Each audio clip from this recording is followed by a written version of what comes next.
Halo guys, Assalamualaikum warahmatullahi wabarakatuh. Perkenalkan, nama saya Muta Eka Risenza. Saya dari manajemen Malam 2. Di sini saya akan menjelaskan tentang apa itu pasar monopoli dan pasar persaingan sempurna. Aduh, ini beda nih. Jadi iji pulang jatun barang kawian, duit menaik upaya bati seribuan. Kela, salah. Oke, lanjut, musik. Pasar monopoli. Pasar monopoli adalah pasar di mana sebuah penjual tunggal menguasai pasar atau monopolis. Berkuasa untuk menentukan harga dan tidak punya barang sejenis yang hampir sama. Monopoli secara bahasa berasal dari bahasa Yunani yang yaitu monos dan polein. Di dalam pasar tersebut hanya terdapat satu penjual dari satu produk atau barang jasa yang tidak mempunyai alternatif produk, pengganti atau substitusi. Di Indonesia, untuk mengatur praktik monopoli telah dibuat sebuah undang-undang yang untuk mengaturnya.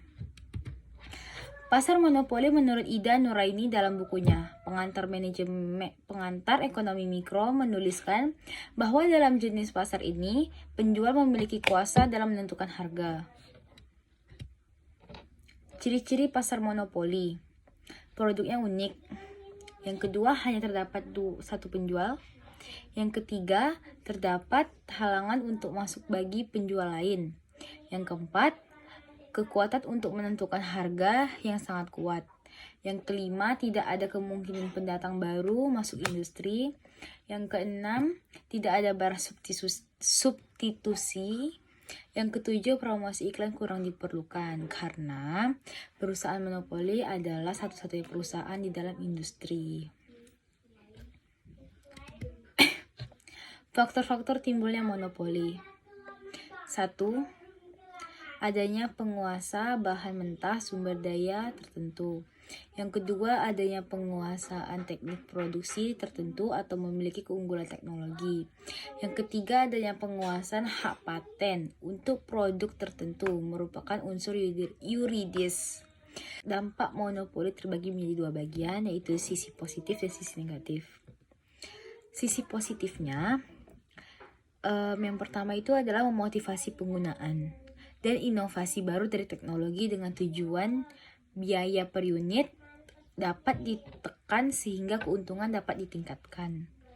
Yang kedua yaitu meningkatkan produksi secara massal dan meningkatkan produktivitas tersebut. Yang ketiga, kesejahteraan karyawan relatif lebih baik. Dan yang keempat, aktivitas atau kreativitas bagian penelitian dan pengembangan perusahaan lebih diperhatikan.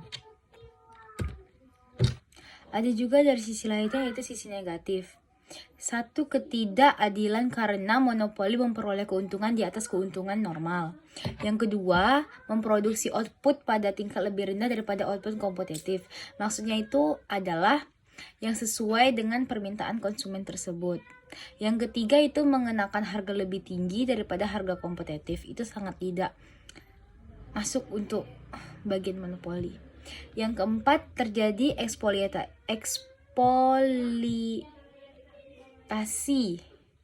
monopolis terhadap pemilik faktor produksi konsumen. Di dalam monopoli ini ada kurva permintaan dan kurva penawaran. Saya akan menjelaskan itu satu-satu. Dari kurva permintaan, menurut saya hukum permintaan merupakan suatu hipotesis yang menyatakan makin rendah harga suatu komoditas, maka akan semakin banyak jumlah komoditas yang diminta. Sebaliknya, makin tinggi harga suatu komoditas, maka akan semakin sedikit jumlah komoditas yang diminta. Atau dengan asumsi faktor lain konstan atau ceteris paribus. Berikut contoh kurva permintaan, hukum permintaan. Dan yang kedua itu adalah pengertian kurva permintaan, pengaruh bukan harga komoditas.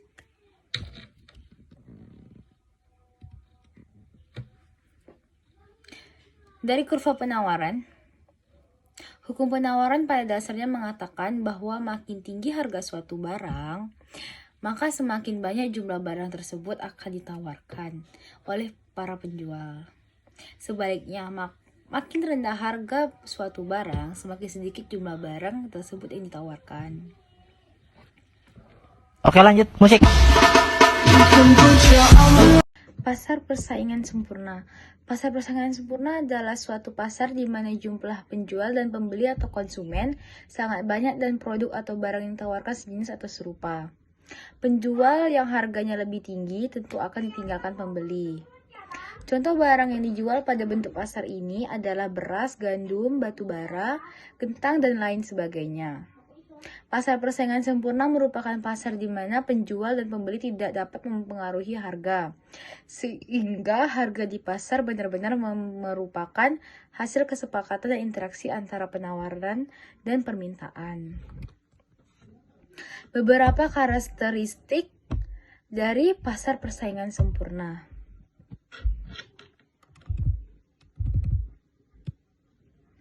Yang pertama, ada beberapa karakteristik dari pasar persaingan sempurna, yang itu pertama adalah semua perusahaan memproduksi barang yang homogen.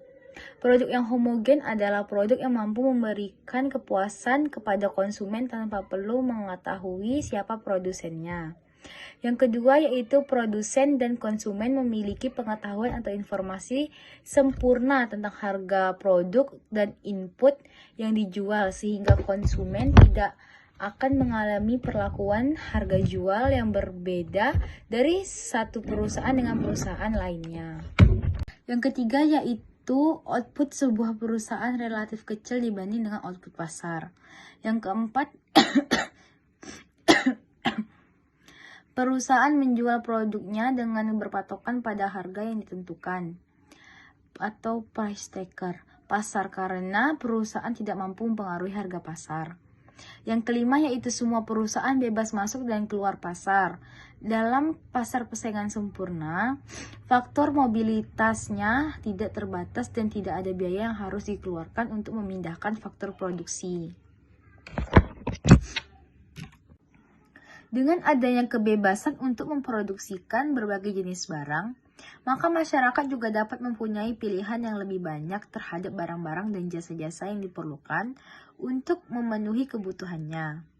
Masyarakat mempunyai kebebasan yang penuh atas pilihan yang akan dibuatnya dalam menggunakan faktor-faktor produksi yang mereka miliki. Ada pula kelebihan dan kekurangan dari pasar persaingan sempurna. Karena kondisi dengan asumsi yang sempurna, di dalam struktur pasar persaingan sempurna akan selalu terwujudnya efisiensi. Efisiensi yang dikenal ada dua, yaitu efisiensi produktif dan efisiensi alokatif. Efisiensi produktif, untuk mencapai efisiensi produktif harus dipenuhi dua syarat. Syarat pertama adalah untuk setiap tingkat produksi, biaya yang dikeluarkan adalah yang paling minimum. Untuk menghasilkan suatu tingkat produksi, berbagai gabungan faktor-faktor tersebut, faktor-faktor produksi yang paling efisiensi adalah gabungan yang mengeluarkan biaya paling sedikit. Syarat ini harus dipenuhi pada setiap tingkat produksi. Syarat yang kedua adalah industri secara keseluruhan harus memproduksi barang pada biaya rata-rata yang paling rendah, yaitu pada waktu kurva AC mencapai titik yang paling rendah. Apabila suatu industri mencapai keadaan tersebut, maka tingkat produksinya dikatakan mencapai tingkat efisiensi produk yang optimal dan biaya produksi yang paling minimal. Yang kedua yaitu efisiensi alokatif. Alokasi sumber-sumber daya mencapai efisiensi yang maksimum apabila dipenuhi syarat berikut. Harga setiap barang sama dengan biaya marginal untuk memproduksi barang tersebut. Berarti, untuk setiap kegiatan ekonomi, produksi harus terus dilakukan sehingga tercapai keadaan di mana harga sama dengan biaya marginal. Dengan cara ini, produksi berbagai macam barang dalam perekonomian akan memaksimumkan kesejahteraan masyarakat. Baik, lanjut. Di sini ada kebaikan dan keburukan dari pasar persaingan sempurna. Kebaikan pasar persaingan sempurna terbagi menjadi dua. Yang pertama adalah persaingan sempurna maksimumkan efisiensi. Maksudnya adalah pada struktur pasar persaingan sempurna, dalam jangka waktu panjang, perusahaan akan mendapatkan untung normal. Keuntungan normal ini akan dicapai apabila biaya produksi adalah yang paling minimum. Dengan demikian, dalam jangka panjang efisiensi produktif selalu dicapai oleh perusahaan dalam persaingan sempurna. Selain itu, dalam persaingan sempurna, harga sama dengan hasil penjualan marginal.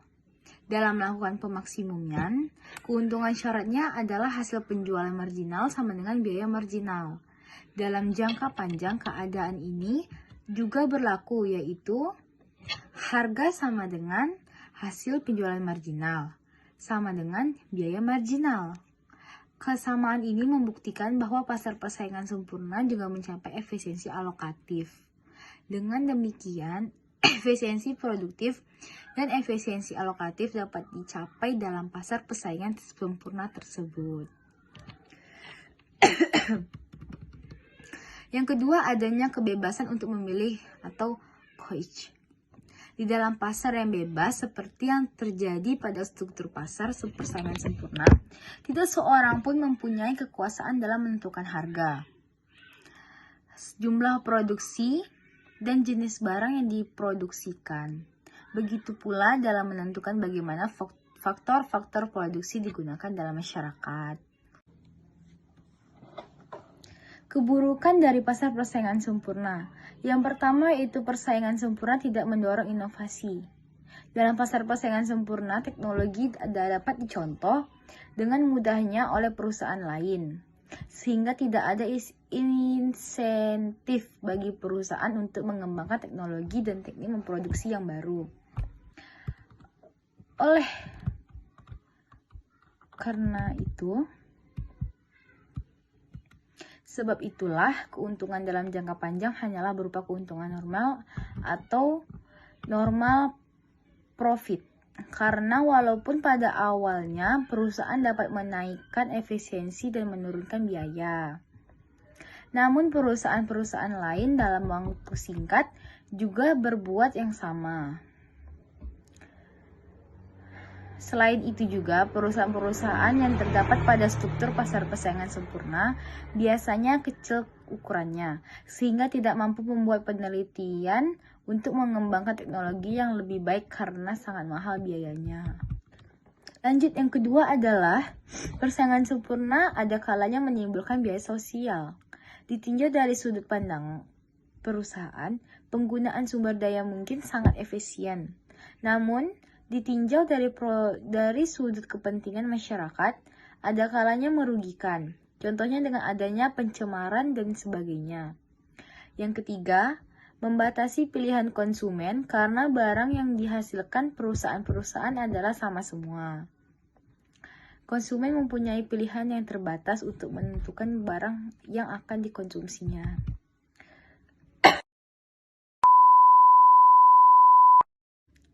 4. Biaya dalam pasar persaingan sempurna mungkin lebih tinggi. Dikatakan biaya produksi dalam pasar persaingan sempurna adalah paling minimum, namun dapat saja tidak selalu benar. Karena mungkin saja perusahaan-perusahaan di struktur pasar lainnya mungkin dapat mengurangi biaya produksi sehingga akibat meningkatkan skala ekonomi, perkembangan teknologi dan inovasi. Yang kelima, distribusi pendapatan tidak selalu rata. Pola permintaan akan menentukan bentuk pengalokasian sumber-sumber daya. Ini berarti distribusi pendapat menentukan bagaimana bentuk dari penggunaan sumber-sumber daya yang efisien. Baiklah, sekian presentasi dari saya. Maaf jika ada salah kata. Wabillahi taufiq wal hidayah. Wassalamualaikum warahmatullahi wabarakatuh. Gue cuma mencoba nyelesain apa yang ada di depan mata aja. Dan akhirnya itu membuat gue hidup dengan pola pikir yang penting hari ini selesai. Gua males banget gitu kalau disuruh presentasi. Sebab di saat kita berdiri di depan presentasi, pasti ada satu kampret yang selalu menyusahkan. Nih misalnya gue presentasi ya kan. Assalamualaikum warahmatullahi wabarakatuh. Perkenalkan nama saya Toyib, nomor absen 1. Terus si kampret ngejawab dari pojokan, udah tahu. Itu pengen banget mulut lu gue sumpel sepatu pantofel. Kolor patkai. Gua kan presentasi, harus ada perkenalan. Gak mungkin gue lompat kangkang dulu. Ada lagi nih yang kalau gue selesai presentasi terus ngasih pertanyaan banyak banget gitu. Tapi sebenarnya lu mah gak niat nanya, cuma mempersulit gue doang. Dan di saat gue kebingungan nyari jawaban, lu ngerasa seneng banget gitu, ketawa-ketawa di belakang. Barang siapa yang merepotkan, menyusahkan seorang muslim, maka Allah akan menyusahkan dia. Hadis riwayat Abu Daud. Jadi jangan sampai lu dapet dosa gara-gara kebanyakan nanya. Aduh, ini beda nih. Yakin tak ada satupun